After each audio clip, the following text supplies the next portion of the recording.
Brought to you by BlackMagic Design, the world's highest quality products for the feature film, post and broadcast industries. BlackMagicDesign.com. The Tonkawa Film Festival, celebrating short films from around the world. Tonkawafilmfestival.com. And by Dehancer. You have a story. We have colour. Use the promo code RABBIT to receive 10% off Dehancer products. Dehancer.com.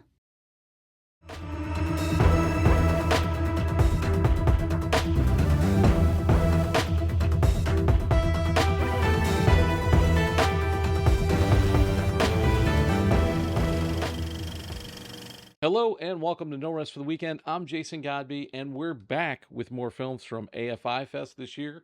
Joining me now via Zoom, he is your favorite West Coast correspondent, our man in Hollywood and the man behind ActuallyPaid.com, Mr. Bill Hammon. Welcome back, sir. Good to be back, my friend. It's like you never left. I know, I didn't even change my shirt. Well, we had so many movies that we couldn't cram them all into one episode. So I figure, we're giving people their money's worth and give them an extra episode. What is your first movie? First up is The Choral. This is a British film. It's Ralph Fiennes. Gotta love us some Ralph Fiennes. He got nominated for an Oscar earlier this year for Conclave.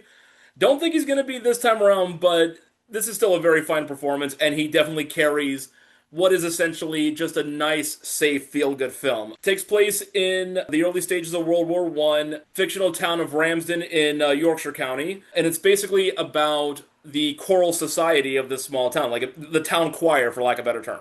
A lot of the younger membership of the choral has been taken away by the war. This is before conscription happened in the UK, but still a lot of people volunteered and didn't come back in one piece. The society is kind of desperate to find a way to essentially put on their annual performance, especially because their musical director has also enlisted. So they secure the services of Dr. Guthrie, played by Ralph Fiennes.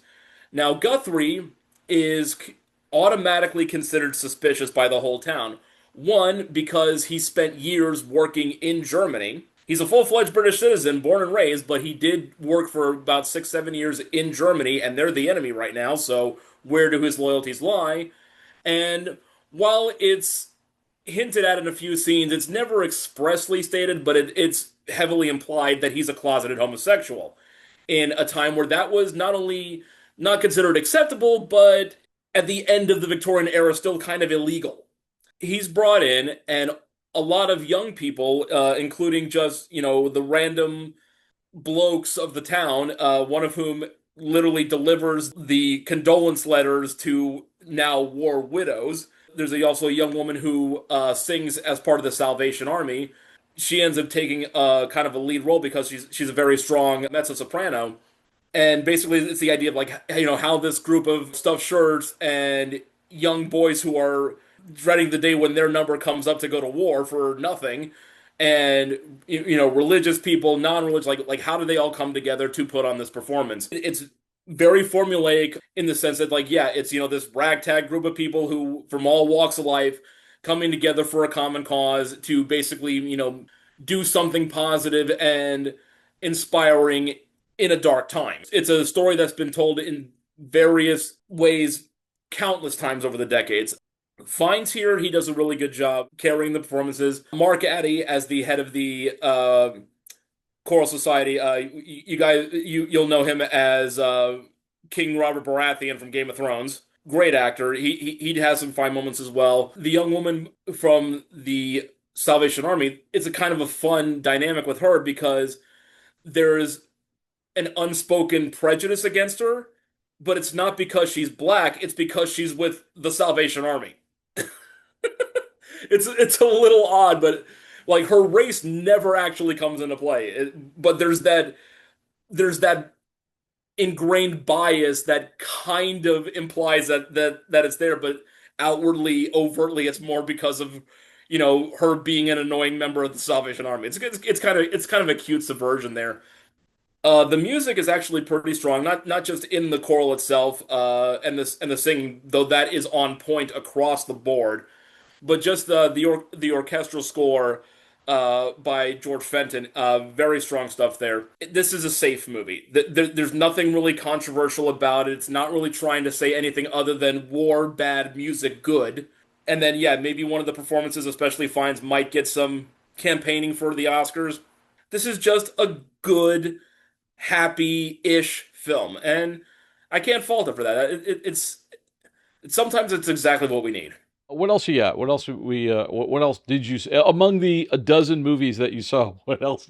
What else you got to talk about? Right, documentary time. This is Love and War. This is a documentary from Elizabeth Chai Vasarhelyi and Jimmy Chin. This is the team that did The Rescue a few years ago about the Thailand soccer team that got trapped in a cave. They also did the Oscar-winning Free Solo. It's like they've kind of made their bones on these stories about just extraordinary people doing something that most of us wouldn't dare. Whether it's for, a common good or personal thrills. Here it's to basically show the truth of the world. This is a film about the career and life of Lynsey Addario, who is a photojournalist with the New York Times. As the film begins, she's on assignment in Ukraine at the beginning of the Russian invasion. She is simply taking pictures and documenting the carnage that's going on. There's a rather poignant moment where she's taking pictures of just families, walking down the street, preparing to evacuate, but still basically going about their business when a missile strikes the street right across from her and kills a family. And this was the day after Vladimir Putin said he's not targeting civilians. Well, here it is, literally captured on film. The documentary itself basically shows how Addario has been doing this for her entire life. She lives in London now, where she is raising two sons, and she's married to another journalist named Paul. Paul is basically now the stay-at-home dad, taking care of stuff while she's out around the world on assignment, covering things like the Taliban in Afghanistan or human rights abuses in the Amazon, indigenous peoples being, having their rainforests cut down, women in Nigeria being denied human rights. Like she is there documenting all of it, taking these Pulitzer-winning photos of all this stuff that's been going on when powerful people are saying, no, it's not. She's the one in the trenches showing it. There's a lot of reference to great female photojournalists, including Lee Miller, who was the subject of a film that came out a couple of years ago with Kate Winslet.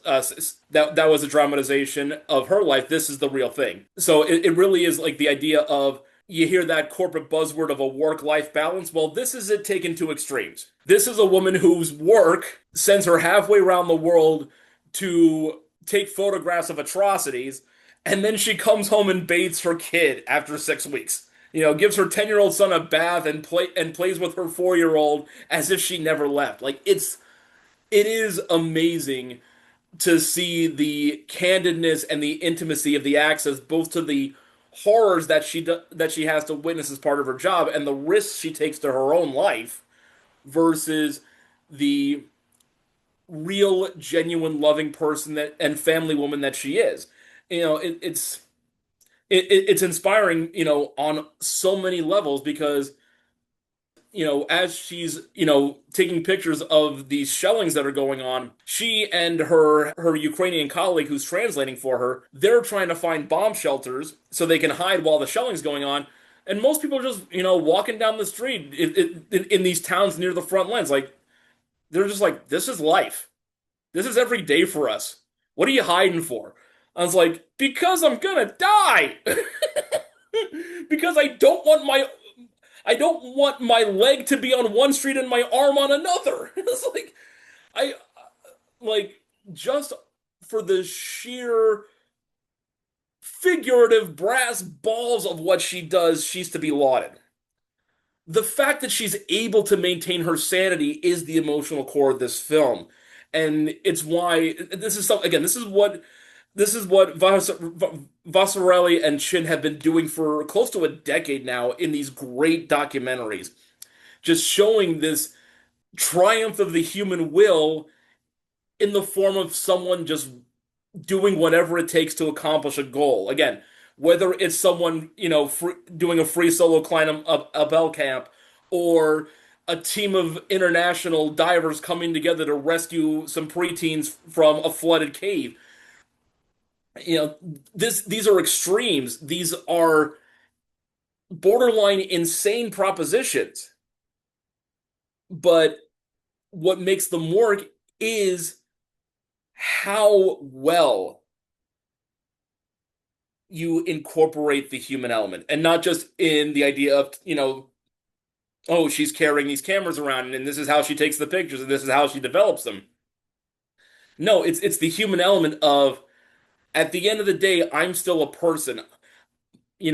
I'm still as fragile as the person who didn't make it. I am not a superhero. I'm just doing a superhuman thing because I feel I must. So yeah, that's some just really fantastic storytelling, and again, the in-your-face photography that this team employs. I mentioned this on the last episode. That Werner Herzog joked about National Geographic picking up a documentary about elephants that had almost no elephants in it. Well, they picked this one up too. And there's no animals in it whatsoever. There's no nature in this. This is the photography and art style of National Geographic, and it's already out on Disney Plus. So definitely, if you're into this kind of thing, you need to give this your eyeballs for a good hour and a half, because you won't be disappointed. All right, man. So we got more to talk about. What do you got next? Next up is Eagles of the Republic. This is the Swedish entry for the Oscars, and it takes place in Egypt. That might sound odd, but this is actually the third film in a trilogy, directed by Tariq Saleh, that's been going on for the last several years. It started with the Niall Hilton incident in 2017, and then Boy from Heaven in 2022. The latter of which was also submitted by Sweden for the Academy and International Feature. So this is kind of well-worn territory at this point.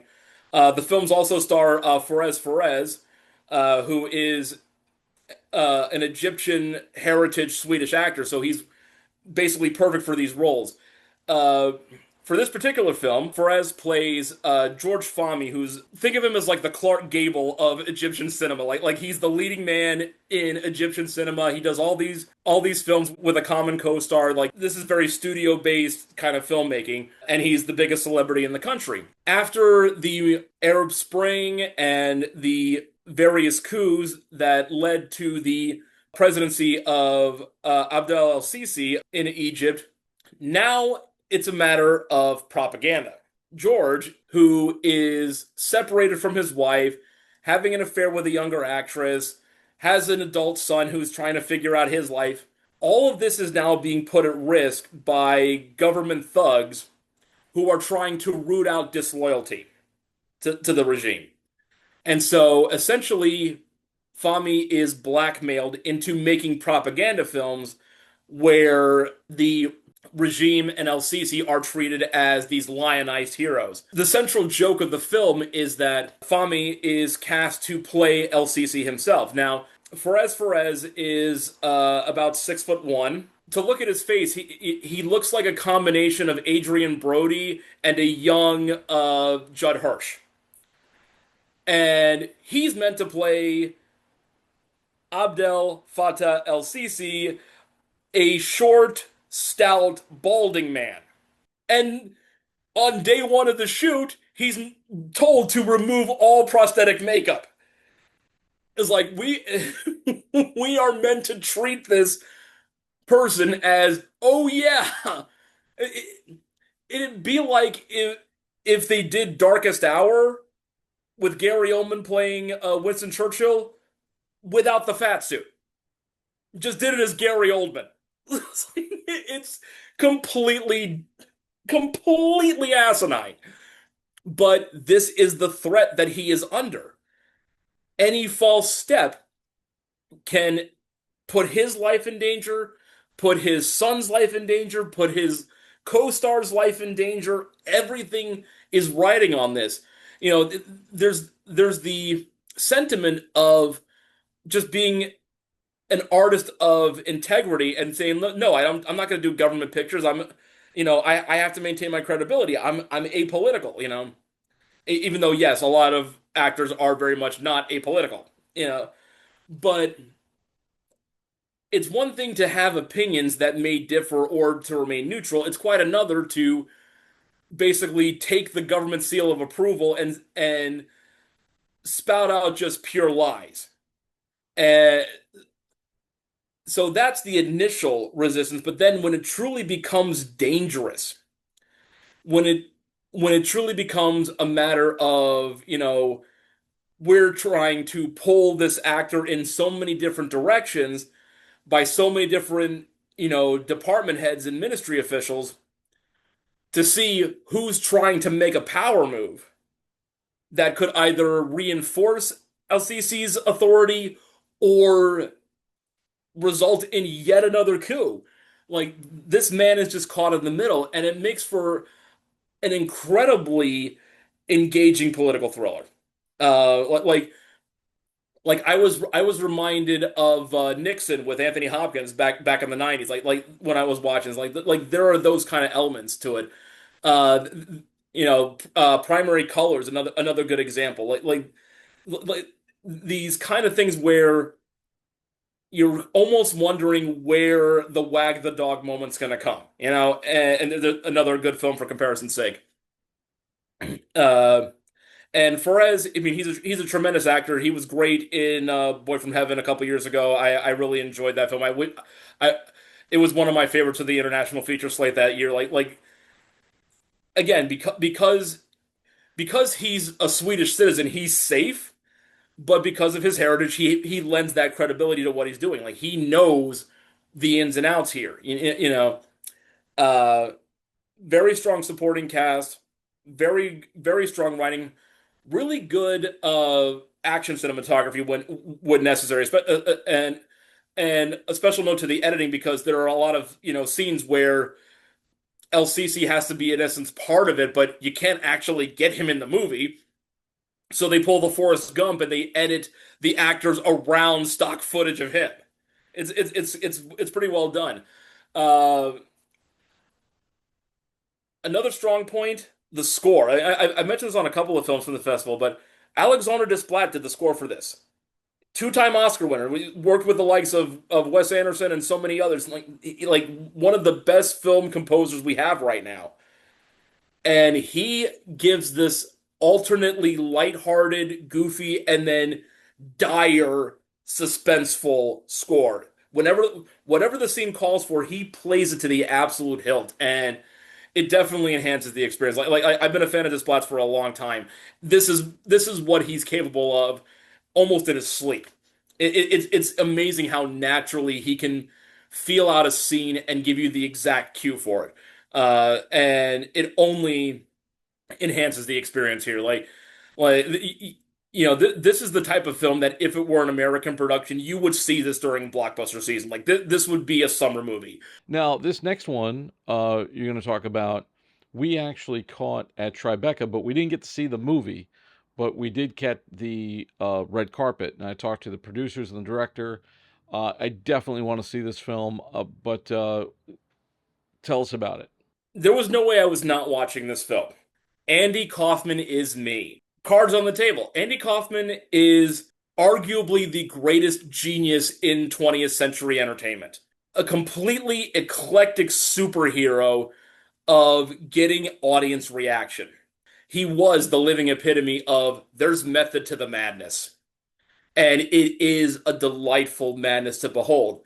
Clay Tweel directed this film. He's done a lot of documentaries over the years, most notably the documentary Gleason about the former NFL player Steve Gleason, who got ALS. That got shortlisted for the Oscars a few years back. It's very touching and will bring a tear to your eye. This one's much more introspective and playful. Like, in a weird way, I compare it to "Won't You Be My Neighbor," the documentary about about Fred Rogers from a few years ago. This is much more about Andy's life, how he was always a little bit different. There's a lot of use of archives and audio cassettes and notebooks from Andy's childhood, because he would narrate his own ideas to himself.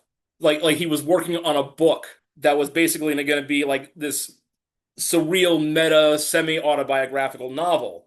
And so we get a lot of these audio tapes of his notes about ideas he had for the book, conversations with his brother and sister.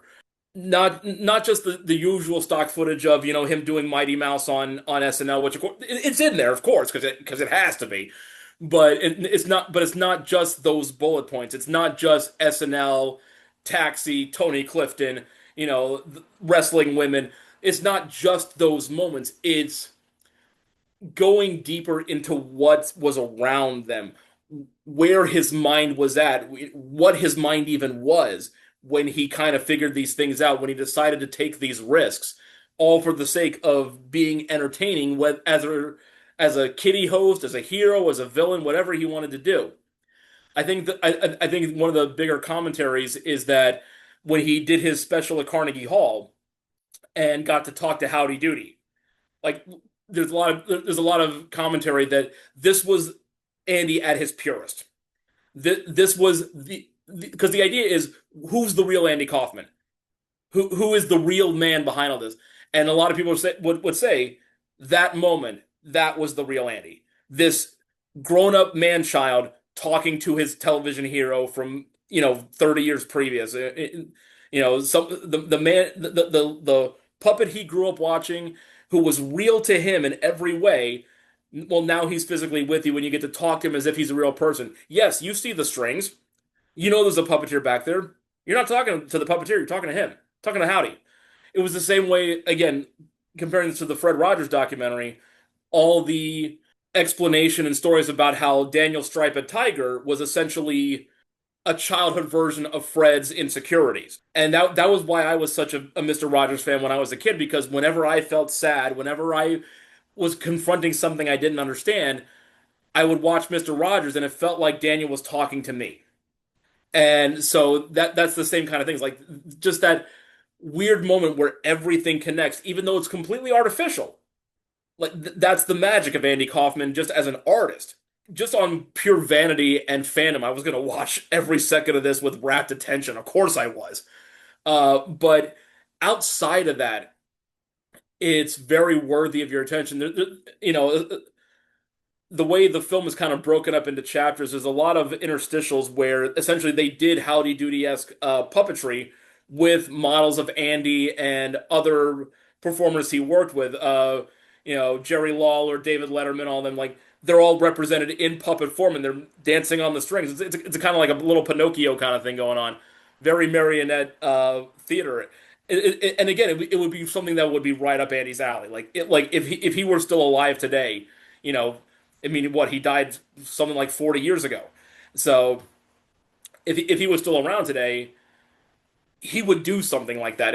So Clay Tweel, it's a great way to kind of get these ideas across. I think it's a brilliant touch. And yeah, it's like it's always in a weird way reassuring to hear these stories, because Andy's story is tragic. He was misunderstood during his career by himself even, and he died tragically young, as before he could do the things that God knows what he would have been capable of in the 40 years since. And yet he still had that moment in the zeitgeist where, you can always argue better to burn out than fade away. So like I've always looked at Andy Kaufman as the embodiment of the American dream for all its good and ills. And this film really gets that across, and wants you to understand wants you to understand what you really can't. Because even if Andy was still alive, he'd be in on the joke. You ask him who's the real Andy Kaufman right now, if he was able to just pop out and say, "Yep, it was a 40-year hoax, and I'm going to be on Kimmel tomorrow night." You ask him who the real Andy Kaufman is, it's still going to be a gag. You're still not going to know. And that's the fascination. That's always been the fascination with him. And yeah, Tweel gets this across absolutely perfectly. that's it, man. I got to wrap up, and we're wrapped for the year on episodes of No Rest for the Weekend. We're bringing it in for a landing. You have been a great part of that, and I appreciate everybody who's worked on the show. There'll still be more content for you, but this is the last podcast episode that we're doing. But before we go, let people know where they can find more of you and Actually Paid. You already said it. The blog is actuallypaid.com, actually_paid on the socials. And obviously, I'm right here on BTRP and the BTRP Media Network, and I'm grateful to be a part of it. You and I have known each other for 5 years now. Been working together. I am thrilled at every opportunity I get. It's like this is like I'm grateful and glad to be a collaborator. And that's all we have time for today. Thanks so much for taking this trip down the rabbit hole. For more of our content, visit norestfortheweekendpodcast.com. You can subscribe on your favorite podcast app or on YouTube, youtube.com/getbehindtherabbit. And now you can find even more BTRP media programming on btrpmedia.com. Once again, I'd like to thank William Hammon for all his hard work and our sponsors, BlackMagic Design and the Tonkawa Film Festival. For Behind the Rabbit Productions and the BTRP Media Network, I'm Jason Godbey. Thanks for joining us. We'll see you next time. This is the BTRP Media Network.